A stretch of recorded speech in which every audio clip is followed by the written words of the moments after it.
So what inspired you guys to create Stockton and Malone? So I actually, so in my album last year, I actually said it.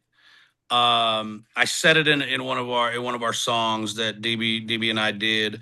And we just kind of were toying with the idea. I can't even remember, DB. I don't know if you remember the bar, but I said something about alley oop, Stockton and Malone, something like that, and we just kind of started toying with the idea, and then we're like, all right, DB. Well, our goal was to put singles out for the whole year. Hmm. And we got about 3 months into the year and said, all right, let's do one more single. DB was on my helmet about we got to do an album. And I said, I don't want to do album, I want to do singles. And he was like, I was like, okay, let's do an EP. He was like, no, we need a whole album, right? So he was just Hmm. on my helmet about it. And he was right. We had been recording so much and we couldn't release enough singles to get the music out, and we were trying to mess with strategy of how do you put music out in 2026, and singles were doing well, they were streaming well, but after hearing all these songs together, and just listening, DB was absolutely right. We needed an album. Yeah, we had too much music, and it was like to I think keep pushing singles. And the way we worked, we was always just gonna have too many in the vault, right? And Hmm. it just sounded so, you get in a groove, and it just sounded like it was an album. And I was like, well, let's just give it to the world. Uh, and it's worked out for us, I believe. Yeah, because we unintentionally recorded a large amount of songs that were very cohesive, right? And they were all in various sessions. A lot of the times in a single session, songs can follow a similar pattern, or you may, this just kind of the groove you were in that day. But to have cohesiveness unintentionally across 10, 12, 15 different 4 hour studio sessions, just it felt kind of unreal. And we were like, all right, yeah, this actually makes great sense, right? And so you still got some of the variation from session to session with a very cohesive sound. I know when we spoke last time, just kind of as with the Mappa Collective, you guys said a lot of times for a variety of reasons you recorded separately. Is that something that you did with this project as well, or were you able to share physical space a little bit too? No, we 100% took physical space. It was, preparation over the phone. Shang's a master at picking beats, and he builds relationships with these producers. And I'm a writer, so Shang's a great writer as well. And so we kind of put our heads together when we get those pieces of work, and we're so in sync right now. It's just like we feed off each other in that way, and it's like no direction. It's like then a lot of times you do songs with collaborate with people, and it's just not on topic, right? Uh, Hmm. all of the verses is not so cohesive. This is just like hand stitched, man. Like um, we did a good job of expressing ourselves, but staying within and compact within the team. You know what I mean? Hmm. In the Stockton and Malone type of situation. And, you know, I think that what we did with this project, the sound, you're not going to hear, you may not hear again. It's just so different from what everyone else is doing. It's just, hopefully, it gets the recognition it deserves.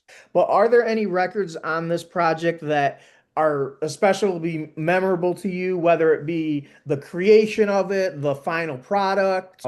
You think back to the recording of it, what memories are going to come to your mind first?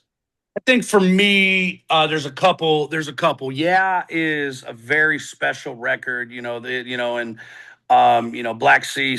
It told us, that's a top 40 record if we push it right. Right. It's a record that kind of evolved from the beginning to the end. The original record had a Michael Jackson sample.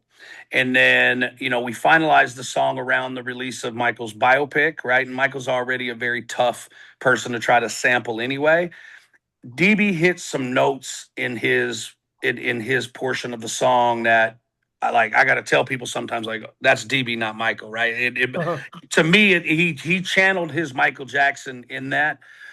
So in the finalization of the album, we were in the studio one day and we're like, man, we can't really put this out with a Michael Jackson sample. We have to retool this beat and have it be a remake, not a sample, right? So we had to retool the entire song.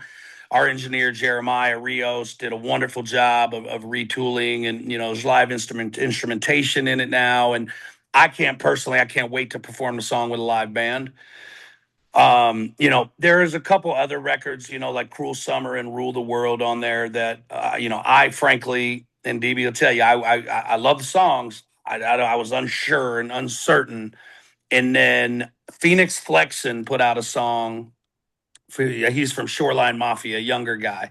He put a song out recently called Rubbers. And it's an ode to the 80s. I don't know if you've heard it, but it's an 80s type song.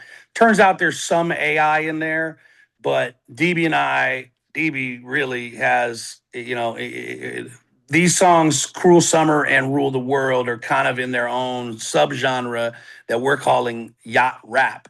Right. So Mhm. it's, yacht rock is a big thing in our lives and a lot of guys our age lives. Yep. So those are really an ode to that genre of music with a very West Coast, hip hop feel to it, right? So those are the ones for me. I think every song is a single level, and that's how we're gonna treat the album. The treatment for this album is every song will get a single treatment. Nice. And then DB, I posed that same question to you. Those two songs that he spoke of with the Cruel Summer and the Rule the World, those mean a lot. Yeah, it means a lot too. But I want to thank the Out of Pocket for me, because we got an NBA legend on our record, right? Baron Davis, who goes by Bart Oatmeal, and Mhm. that feature to me was just out of this world. And he set a precedent for us that we can deal with these major people and we can deal with these celebrity people, and they're listening and they're liking our music and they're locked into our music. And I think that record, I think it's going to be big for him as well as for us. I think it's a duel that's going to help both of us out for sure. We got a record from one of Snoop Dogg's producers, right? Mhm. And he was like, man, Snoop wanted this beat, and we kind of took that and used that, and as a marketing kind of tool. Everybody knows that Snoop is a Crip. You know what I mean? So What record is that? that's called West Coast Moving. Yeah. Okay. Big West Coast music sound right there. And so my first bar was like, well, I heard Snoop wanted this beat. Well, here it is, cuz. You know what I mean? On the So did remix. he pass? So did he pass on it, or? No, so the story was that I don't know that El Fingers has produced for Snoop, but I know he's in the same circles with Pookie Rude and is around Snoop from time to time. Story as I understand it, and I can't validate it 100%, but the story as I understand it is Snoop heard the beat and was like, I want that beat. I don't know how we got it, if Snoop wanted it, but that was the story that I was told. So and DB heard that, and like he said, I heard Snoop wanted to beat. Well, here it is, guys. And he was Yeah. trying to get, because we recorded that song at a time when Snoop had reposted one of my videos and followed me at the time on Instagram, right? Mhm. And so it all was kind of happening in that same moment. So we were heavily focused on Snoop at the time, and but to just if it's true that Snoop wanted to beat, DB was, I think, it was a great nod at Snoop to hopefully he hears it. I know he's watching us and his people are watching us, so hopefully he gets to hear it and he wants to jump on it, right? Oh So yeah, that yeah, yeah. would be Remix with amazing, with a right? legend like that would be incredible. It would be, yeah. What was the process like sequencing this album to make it a cohesive project? Me and him, we structured this, right? We really talked about exactly how we wanted to do it. So our intro, right, is an ode to Cash Money. I believe Cash Money had the best intros in all of hip hop history. So we kind of took that format. We added some things, you know, to from our yacht rap. We hit LA with the LA type of style of music. We hit the Bay Area with the Bay style of music, but all representing Vegas, right? And so just knowing, you know, us putting previous music out, knowing what number slots you know, these songs need to go in. I think that's an art in itself, right? Is putting a project together so you get the most impact. It's just not, okay, this song, this song, this song. You got to listen to this over and over and over again in the process where it flows cohesively. And we brought that, you know, we really did bring that 100%. Yes. Second songs are very impactful because really that's the start. You know, the first song really isn't the start, it's the introduction. The second song is a start. So we tried to punch them on that. You know, when you get to the fourth song, that's when people really start making a choice of if they're going to continue to listen or go all the way through. So you punch them there. You know, when you get to song 6, 7, you hit them with great songs back to back. So, you know, it's about keeping the listener engaged. And I think that we're from such a instant gratification society now that this is really bringing it back. This structure is bringing it back to the old days where we had to keep someone's attention. Debe and I collaborated on which songs were for the album, you know, where they would go, you know, a lot of what he already mentioned, you know, and then the features. We tried to be very strategic with the features. You know, Debe mentioned grabbing, you know, we grabbed Polyester, the Saint from the LA market, Bart Oatmeal, you know, is Bart Oatmeal. He's really from any market, but he's an LA guy, you know, and we got Anthony Danza from the Northwest, from Seattle. We got Czar Nicholas. You know, Czar's from Virginia, but Czar has really, over the past several months, really locked in to the Bay Area. You know, and then we got a very hot Vegas artist named Storm Green. We got Keek the Sneak, a legend, right, from the Bay. And then we got, obviously, the big homie Black C, you know, showed us love on this one as well. Are there any particular lyrics on this album that stand out to either of you that you wrote and or performed? For me, so there's a song called Chess.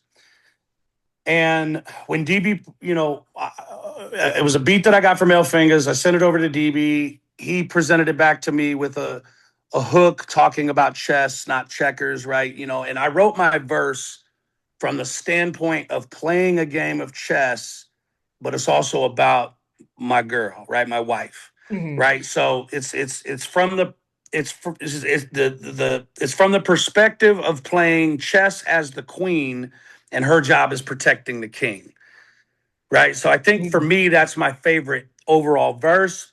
DB has a bar that I can't stop quoting. He says, everything organic, a Hispanic with some long hair in my inbox, but I'm toxic, so I don't care. It just, for whatever reason, that bar, it just hit me so hard when he recorded it, and it's this cadence in doing it, the way he did it. And then I think Polyester the Saint had a hell of a quotable on this where he said, I'd rather listen to a Sugar Free than a Jay-Z Oh, I like on that line. Pressure. No Yeah. disrespect to Jay, but No that, disrespect, right? It's as a respect, you West know, Coast but artist, like that's dope. right. It was a very dope line.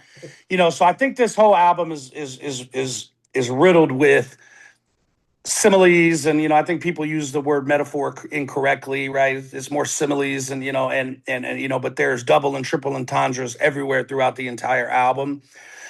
And even though Voice. people might not take this album as a lyrical album, if you really listen, it is a very bar heavy album. If someone says that, it's probably over their head, right? Mhm. You alone, like, you know, you say some outstanding things, right? It's hard for me to pick a bar because I can go to every song and it's one that might be better than the one I picked, right? Uh, Mhm.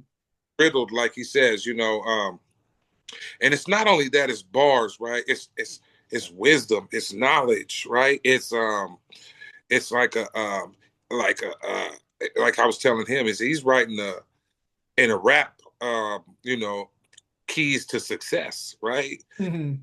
So it's like a lecture. Like you get to sit down in college and you're learning, right? When you listen to this piece of music, and If you had a group of listeners sitting around a table and you had to pitch to them why they should pick to listen to Cruel Summer instead of anything else, what would you say? I would say that it it's just is it's groovy, man. It's not, we're not killing anybody in our music. We're not, there's innuendos of things like from, things we did back in our day in 90s and, early 2000s and whatnot. But it's smooth. It's a smooth West Coast album that really attacks the laid back summer vibe, hustler motivation. It's got some storytelling in there. I just think it's premier independent hip hop music, done at the highest level of quality. I think a lot of folks have lost focus on quality, Hmm. because a lot of people listen to music in their phones, and I think that's the mentality that they approach it with. Yeah, people aren't going to hear this on a great stereo. I want our music to sound great on a phone and sound great in the best stereo in the world, right? So Hmm. that'd be my elevator pitch. Davey, what you? it got to sound good on a boat. I think that what we're doing is mature, right? It's maturity at it's 10,000 hours over and over. It's that sound that you, like I said, from a new group to being this old, at this big old age that we are, to have created this sound that we're presented to the world. It blows my mind every time I hear it. This is that drive to work music, drive home from work music. I think this is that heading to a barbecue music, at the barbecue music. And I think this is even like it's got that late night creep to it as well, right? When you're out late at night and you don't, you're just grooving and, sliding. I think it has all of those elements in there. Sonically, it's like when you heard Nipsey Hussle's Victory Lap. Hmm. Right? The how big it is. And I think that was the last big sounding record. I'm not talking about like lyrics or content. I'm just talking about the sonic sound that album had. Uh, Yeah. very reminiscent of that I'll sound. just, as always, I like to give you guys the last words. Are there any shout outs you want to give, or anything else you want to comment on that we haven't already discussed? I think for me, big shout out to Jeremiah Rios, man. He is the Jeff Hornacek to Stockton and Malone.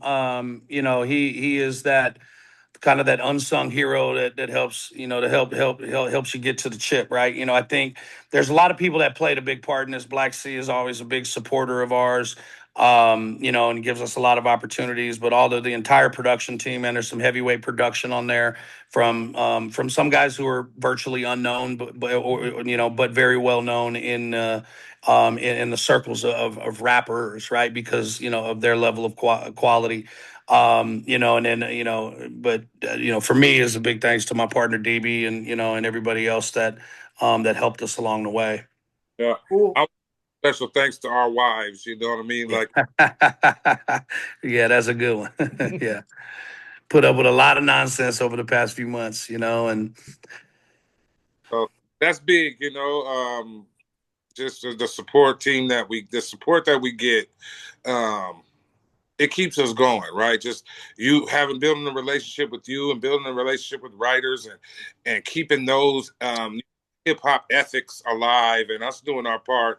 It all makes it feel good. And so yeah, we just want to thank all the people that been down for the whole ride, the ups and downs.